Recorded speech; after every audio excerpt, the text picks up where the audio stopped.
Assalamualaikum warahmatullahi wabarakatuh. Hi everyone, how are you today? Halo, apa kabar semuanya? Today we gonna learn something. I don't think this is new. I I believe that you probably heard this lesson before in your elementary school. Aku yakin pelajaran ini nggak baru. Mungkin kalian udah pernah belajar ini waktu SD. But today we gonna dive deeper into the meaning of what is faith in Allah. Jadi kita hari ini nggak akan ngulang pelajaran yang udah kamu pelajari di SD, tapi kita malah akan menyelam lebih dalam lagi tentang arti apa itu beriman kepada Allah. Jadi tema kita hari ini adalah beriman kepada Allah. Okay, so believe in Allah, beriman kepada Allah. Let's move. What is iman? Iman itu apa sih?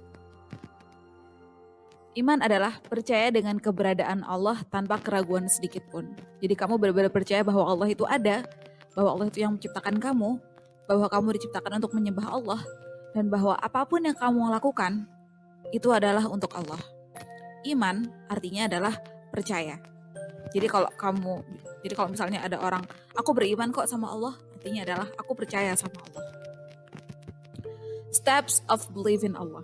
Jadi bagaimana caranya kamu mengetahui bahwa kamu beriman kepada Allah? Apakah cukup dengan aku percaya? Cukup dengan percaya aja. Beriman kepada Allah punya 3 step. The first is percaya di dalam hati. Dalam hati kamu benar-benar percaya bahwa Allah itu ada. Jadi nggak cuma di bibir, tapi dalam hati kamu. And the second is diungkapkan lewat lisan. Setelah kamu benar-benar di hati bahwa kamu yakin bahwa Allah itu ada, kamu mengucapkannya dengan lisan dengan membaca syahadat. Asyhadu an la ilaha illallah. Aku bersaksi bahwa tidak ada Tuhan selain Allah. Wa asyhadu anna Muhammadan Rasulullah. Dan aku bersaksi bahwa Muhammad adalah utusan Allah. And the third step, dan step yang terakhir adalah melaksanakan perintah Allah. Ini adalah step yang paling susah. Karena di sini kamu benar-benar diuji bagaimana ibadah keseharian kamu.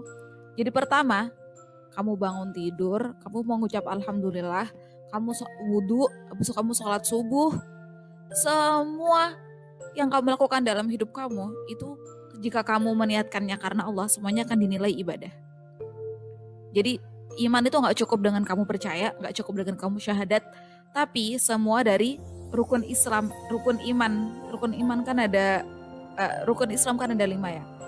Pertama syahadat, salat, puasa, zakat, haji, semua itu akan dihitung. And the next is, how do we believe that Allah is the one true God? Bagaimana caranya bahwa kita percaya bahwa Allah itu adalah satu-satunya Tuhan yang wajib disembah? The first, you have to mengenal sifat-sifat Allah. You have to know who is Allah.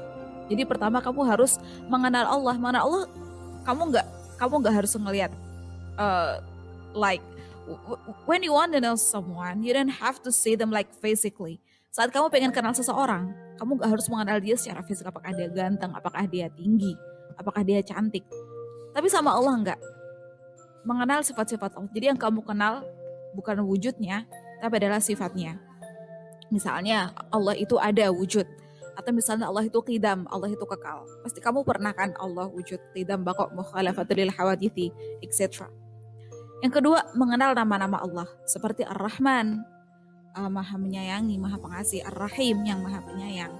And the third is mempelajari alam semesta. Jadi kan Allah bilang bahwa Allah menciptakan alam semesta ini semuanya adalah tanda-tanda bahwa Allah itu ada. Misalnya ini kamu lihat pohon kan nggak mungkin dia ada dengan sendirinya. Dia pasti ada yang menciptakan. Ya, misalnya bagaimana alam semesta ini tercipta. Kalian pasti pernah belajar kan di IPA. Kalau asal muasal alam semesta ini tuh tercipta dari teori Big Bang. Jadi teori Big Bang bilang bahwa dulu itu alam semesta itu adalah suatu kumpulan gas yang menggumpal. Habis itu semakin mengeras, semakin panas, akhirnya mereka meledak. Dan ledakan itu akhirnya yang menciptakan alam semesta ini. Terus ada beberapa galaksi. Salah satu dari galaksi itu adalah Bima Sakti, dan salah satu planet di dalam Bima Sakti adalah bumi, dan dia adalah satu-satunya planet yang bisa ditinggali.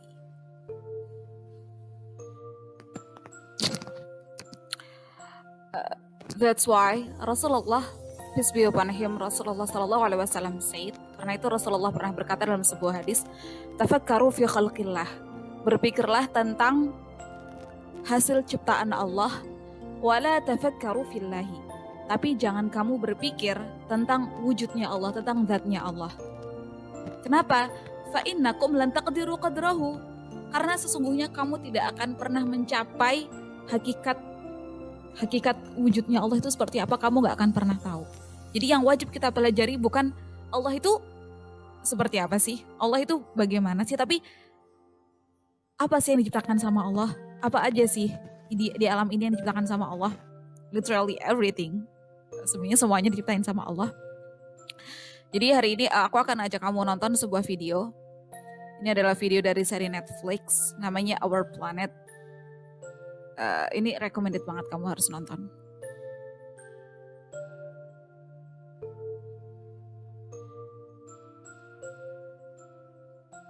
Ada sebuah planet yang penuh dengan pertanyaan. Dan planet ini hidup. And it connects us all. Dan kehidupan itu mengkonekkan kita semua. Apa ya? Connect itu apa sih bahasa Indonesianya? Menghubungkan kita semua. Sebuah cerita yang keren banget. Tentang sebuah tempat yang kita sebut rumah.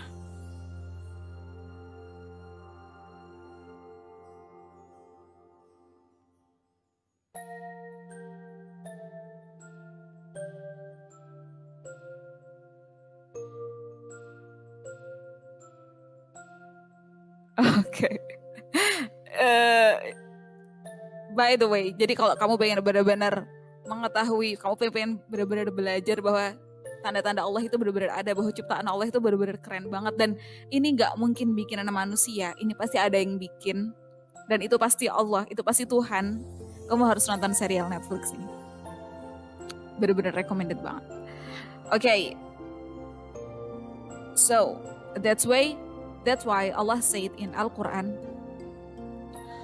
A'udzubillahi minasyaitonirrajim, Bismillahirrahmanirrahim, Huwallahul khaliq, dia adalah Tuhan yang menciptakan, Al-Bari'ul Musawwir lahul asma'ul husna, yusabbihu lahu ma fis samawati wal ard, wa huwal azizul hakim. Kita akan pelajari artinya. The first, Huwallahul khaliq, He is the creator, dia adalah Tuhan yang menciptakan. Al-Bari, the inventor, yang mengadakan. Al-Musawwir, the fashioner, yang memberi bentuk. Lahul asma'ul husna, to him belongs asma'ul husna, dan dialah yang memiliki nama-nama yang indah. Mas kan udah tahu kan berapa jumlahnya asma'ul husna. Whatever is in the heavens and earth is exalting him, dan apapun yang ada di langit dan di bumi, semuanya itu bertasbih kepada Allah. Keren kan?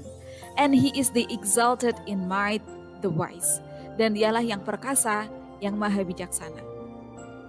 Jadi Asma'ul Husna, what is Asma'ul Husna? Asma'ul Husna adalah nama-nama yang baik dan indah milik Allah yang berjumlah 99. Jadi kalau kamu pengen tahu tentang Allah, belajar dari Asma'ul Husna.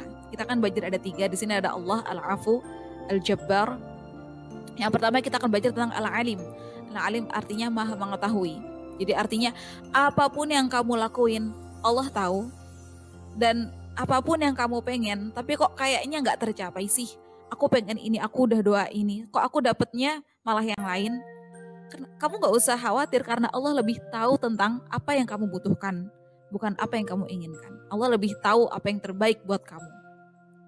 Ingat gak, waktu pertama kali Allah nyiptain Adam, waktu pertama kali Allah bilang ke malaikat di Al-Baqarah, wa idh qala rabbuka lil malaikati, ada di halaman 5 kalau gak salah. Allah bilang, malaikat, aku mau nyiptain manusia loh sebagai khalifah di bumi, sebagai pemimpin di bumi.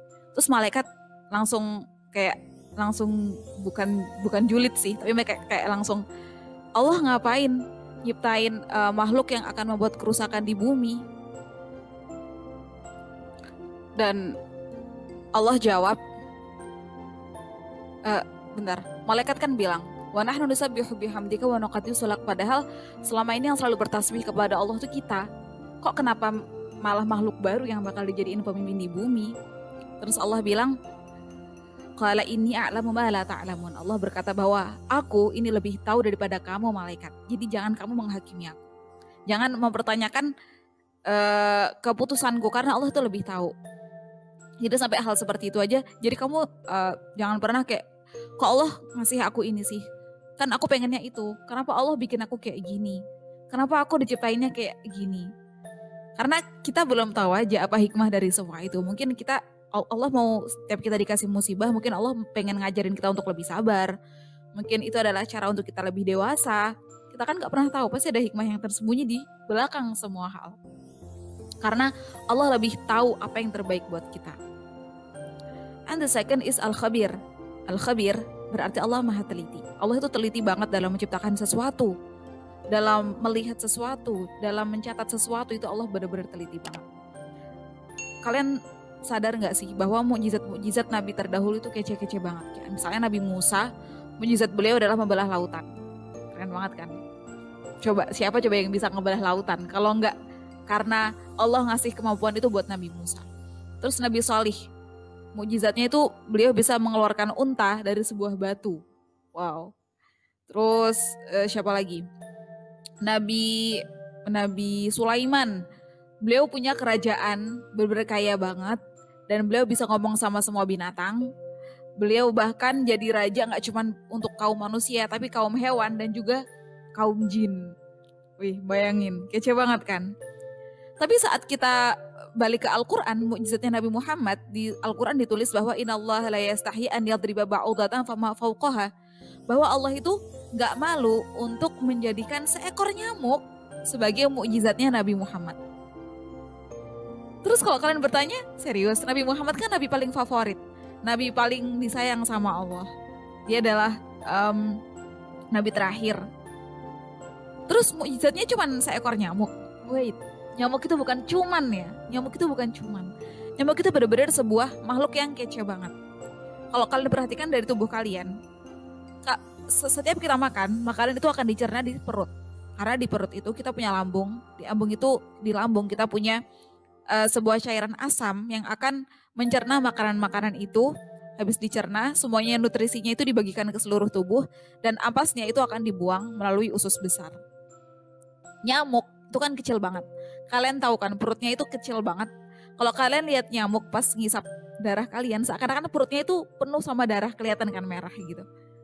Tapi kalian tahu nggak bahwa di dalam perut itu tuh ada lambung juga, ada usus juga yang aku nggak pernah ngelihat dari mikroskop itu sekecil apa, but there is, tapi ada. Dan kalian percaya gak bahwa di lambung itu juga ada sebuah mikroba yang hidup di sana?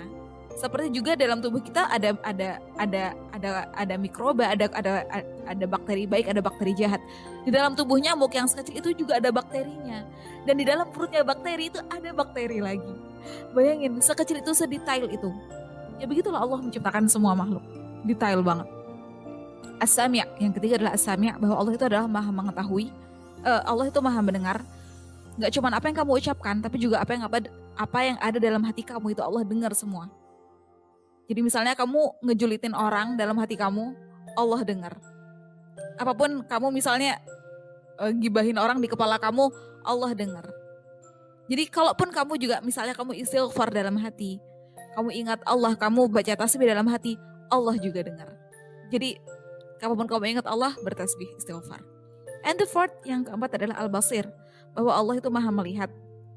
Apapun, kamu gak ada di alam semesta ini tempat buat kamu bisa bersembunyi. Kamu mau sembunyi di bawah tanah, tanahnya masih milik Allah. Kamu mau ke planet Mars juga masih milik Allah. Allah bisa ngelihat semuanya. There's no place that we can hide. Gak ada tempat yang dimana kita bisa bersembunyi. If you are truly believe in Allah, jadi besok kita akan belajar tentang hikmah-hikmahnya. Jadi kalau kamu beneran percaya sama Allah, kamu akan mendapat hikmah-hikmah, kamu akan mendapat beberapa banyak manfaat. So, jadi akan kita pelajari hikmah-hikmahnya di minggu depan. See you next week. Sampai ketemu minggu depan. Assalamualaikum.